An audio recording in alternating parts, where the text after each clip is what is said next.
मुझे कहने में कोई हर्ज नहीं है कि मेरा बचपन बड़े संघर्षशील रहा है। कहीं जाके किसी मिल में मज़दूरी करने से लेके दुकानों पे सेल्समैन का कार्य तक मैंने जी, लगातार किया। मेरा मतलब फर्स्ट प्रायोरिटी तो मेरा हमेशा ही टीचिंग रही थी, जी। पर वो एक्सीडेंटली मुझे चूँकि उस दुकान से उठना पड़ा तो फिर मुझे अपना काम शुरू करना पड़ा। विदिशा शहर दूसरे शहरों से यदि इस व्यापार में बात करें, इस बाज़ार के क्षेत्र में बात करें, तो कैसे अपने आप को अलग देखता है?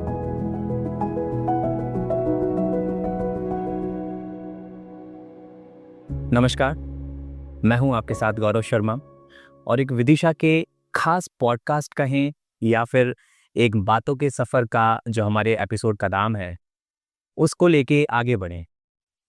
इस बातों के सफ़र के एपिसोड में हम उन ऐसे प्रोमिनेंट व्यक्तियों से आपको मिलाएंगे जो कि विदिशा में एक चेहरा हैं, जिनकी लोग बात सुनना चाहते हैं और उनके मार्गदर्शन के साथ आगे भी बढ़ना चाहते हैं।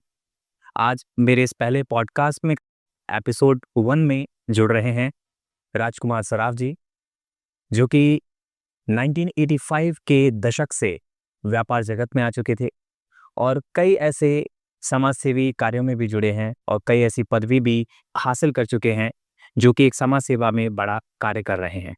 सर, बहुत स्वागत है आपका। बहुत-बहुत धन्यवाद गौरव जी। जी, थोड़ा-सा समय में पीछे जाना चाहूँगा, जैसे कि अभी back back of the camera हम बात कर रहे थे, 1985 से आपने व्यापार में शुरू की। लेकिन उससे पहले एक राजकुमार सराफ स्कूल टाइम से कॉलेज टाइम में आते हैं।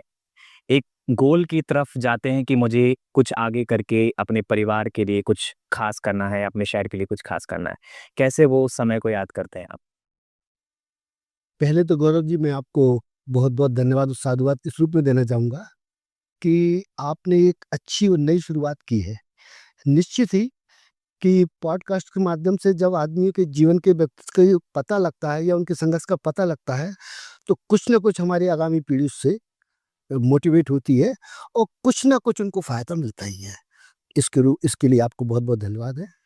और आपने निश्चित ही कि मेरे पुराने वो ऐसा भी कह सकता हूँ कि जख्मों को छेड़ा है आपने।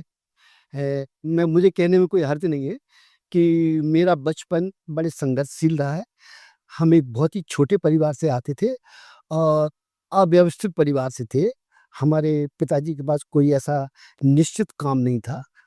तो हम सब लोगों ने जब पढ़ाई शुरू की तो प्राथमिक शिक्षा में 50 पैसे महीने की जो फ़ीस थी वो भी भरने में हम लोग असमर्थ रहते थे।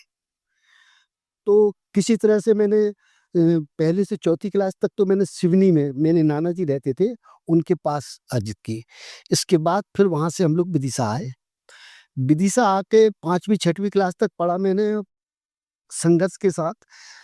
कई किताबें तो मैं पहले एक अंगणित होता था जो 4 क्लासों में चलता था। 5वीं से लेके 8वीं तक चलता था वो।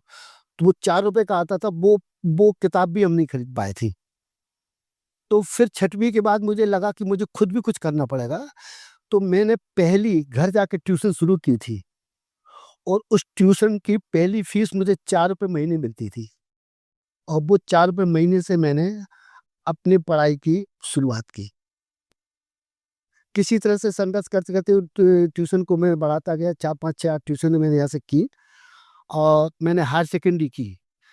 हायर सेकेंडरी के साथ ही एक और परिस्थिति ऐसी बनी कि माता-पिता चूँकि थोड़े-से अस्वस्थ रहते थे तो उन्होंने और वो समय भी वैसा था, तो मेरी शादी कर दी। किस ईयर में? 71 में। ओके, आपकी एज क्या होगी उस समय? उस समय मेरी एज थी पौने 17 साल। मतलब 17 साल भी नहीं था मैं और पौने 17 साल की एज में मेरी शादी कर दी। तो एक और ज़िम्मेदारी आ गई। एक ज़िम्मेदारी आने के साथ-साथ स्थिति ये बनी कि मुझे लगा कि अब हम पढ़ भी नहीं पाएँगे। तो हायर सेकेंडरी करने के बाद मैंने कई क्षेत्रों में नौकरियाँ की।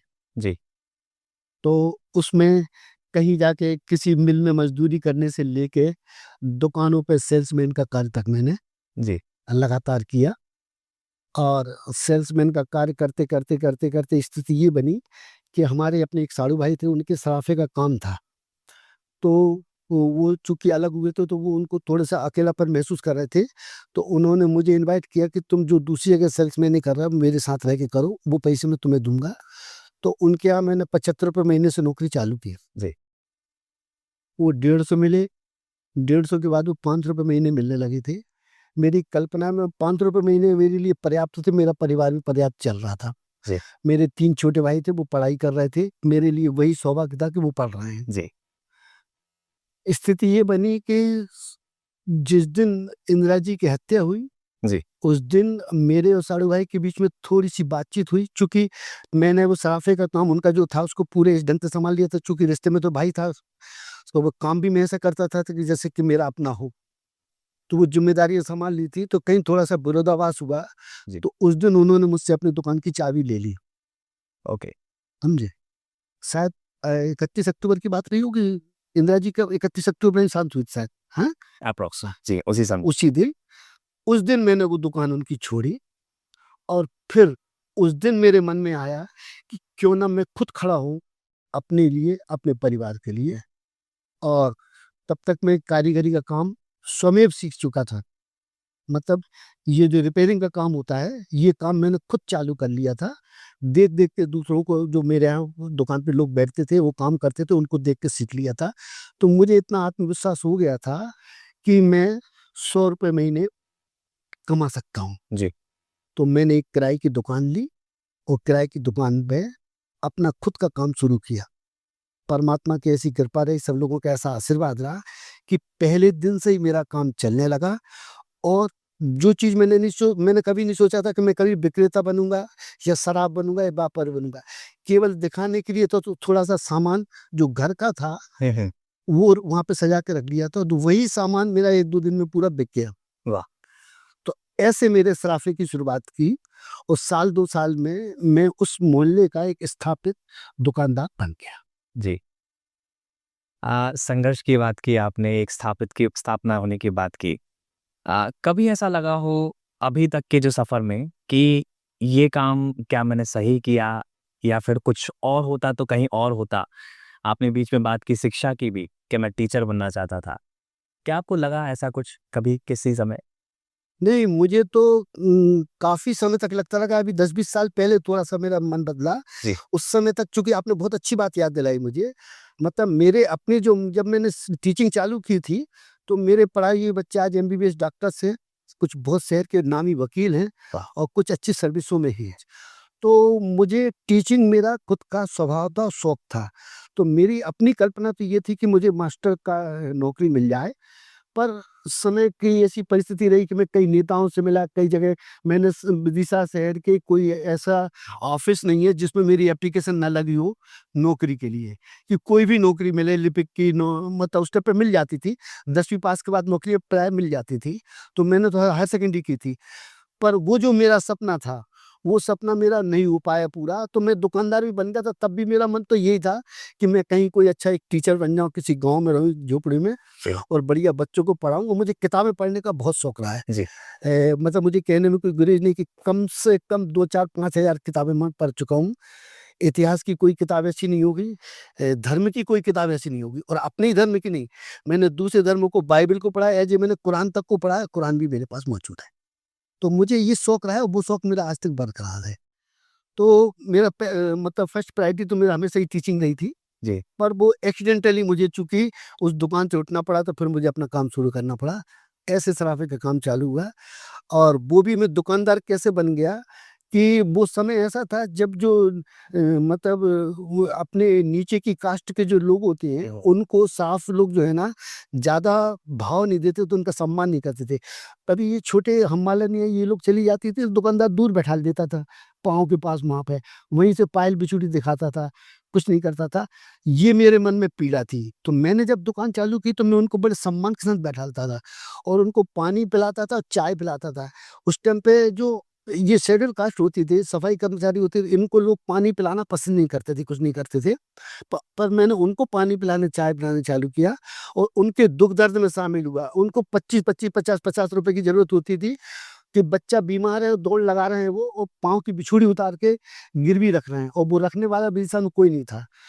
उस समय चूँकि मैंने स्लम एरिया में दुकान खोली थी, तो लोग वहाँ से आते थे, तो मैं उनको पहले पैसे पकड़ाता था कि तुम दौड़ के जाओ, पहले इलाज कराओ, ये सब अपनी बाद में करिए। वाह! तो ये सब उन सब लोगों का आशीर्वाद, उन सब लोगों की दुआएँ रही, और मेरी दुकानदारी भी उन्हीं से शुरू हुई। जी। और आज भी नो डाउट आप सब लोगों के उससे कि शहर का सबसे बड़ा शोरूम है, पर मैं बच्चों से कहता हूँ कि मेरी ग्राहकी ये है। वाह! जी।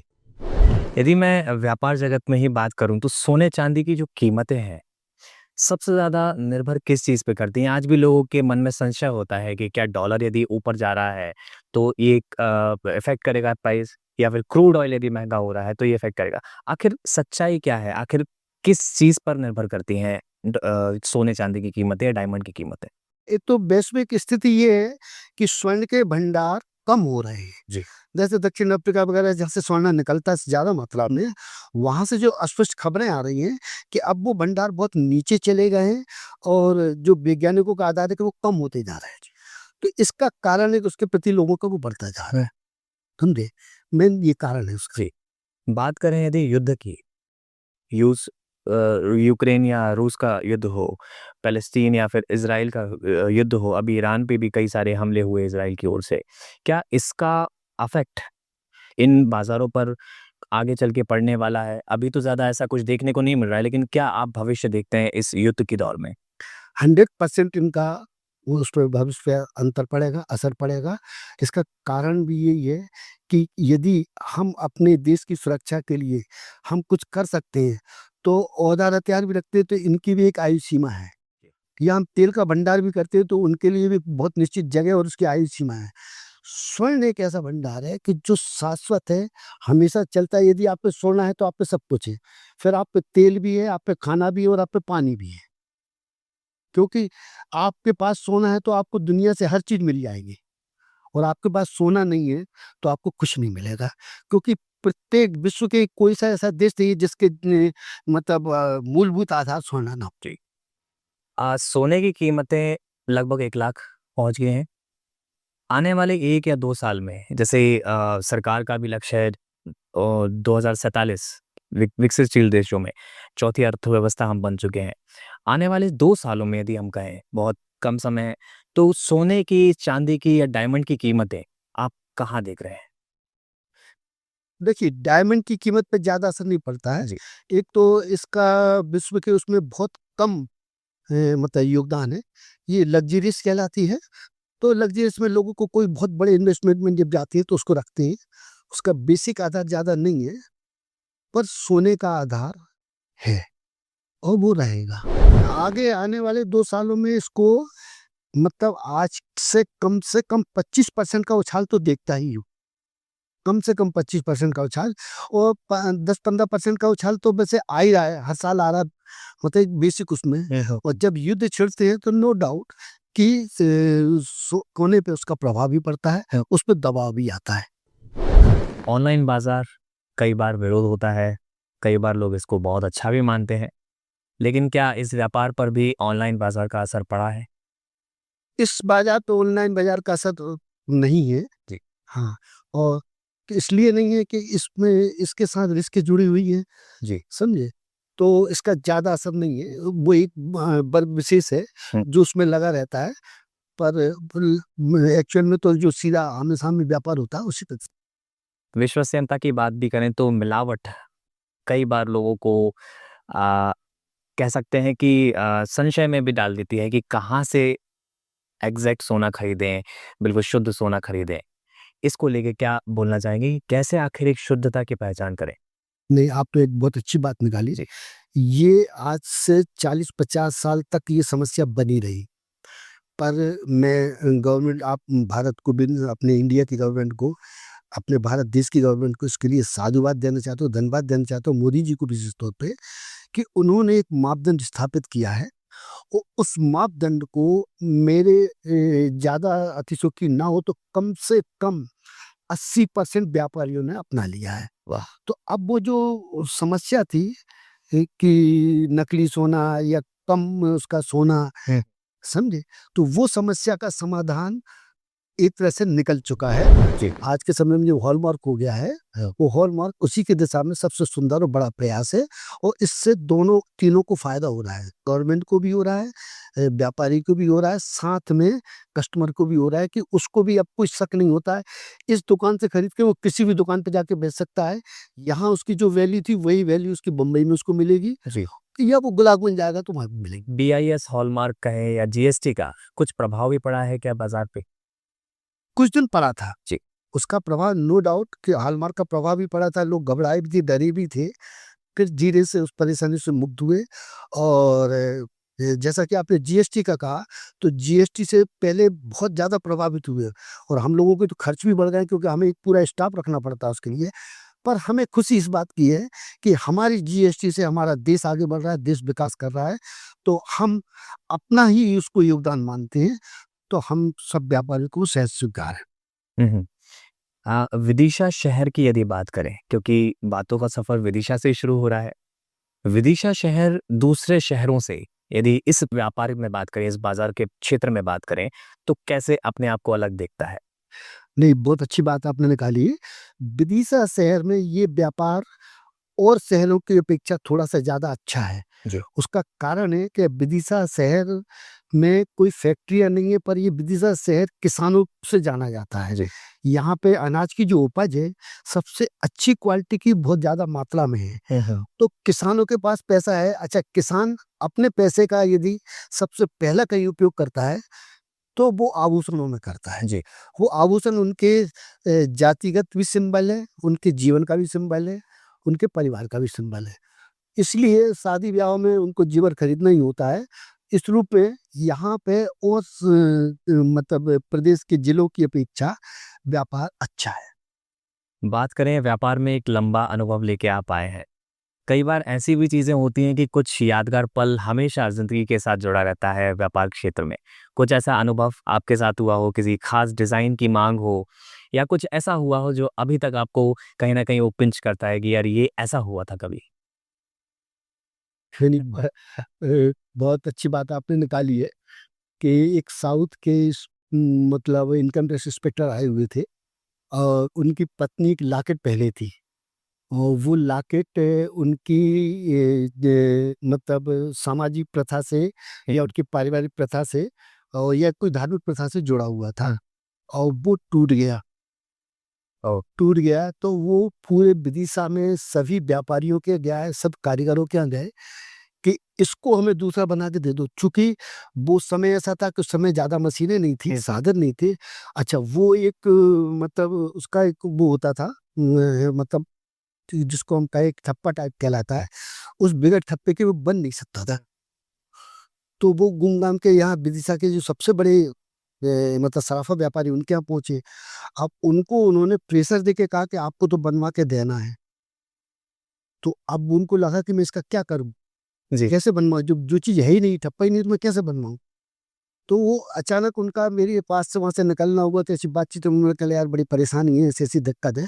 तो मैंने कहा बताओ कहाँ है? हाँ, हाँ। तो उन्होंने बताया, तो मैंने कहा वो टूटा हुआ मुझे दे दो तुम। कहले क्या करोगे? मैंने कहा मैं कर लूँगा उसको। हुँ, हुँ, हुँ। तो मैंने वो टूटे हुए को लेके स्पेशल मिट्टी पे उसका साँचा उछाला। वाह! आपने खुद उस ने? हाँ, मैंने खुद जी। और उसको उछाल के फिर बारीक सोने का पत्थर करके उस साँचे में उसको ढाला वाह! और फिर ढाल के उसी पत्थर पे एक और पत्थर चढ़ा के वैसी की वैसी मूर्ति बना के उनको दी थी। वाह! तो ये जो लॉकेट में उन्होंने टाँगा था, वही का सेम वही सेम की वही सेम का सेम बना के मैंने उनको उन्हीं के लाके जी। दे दिया।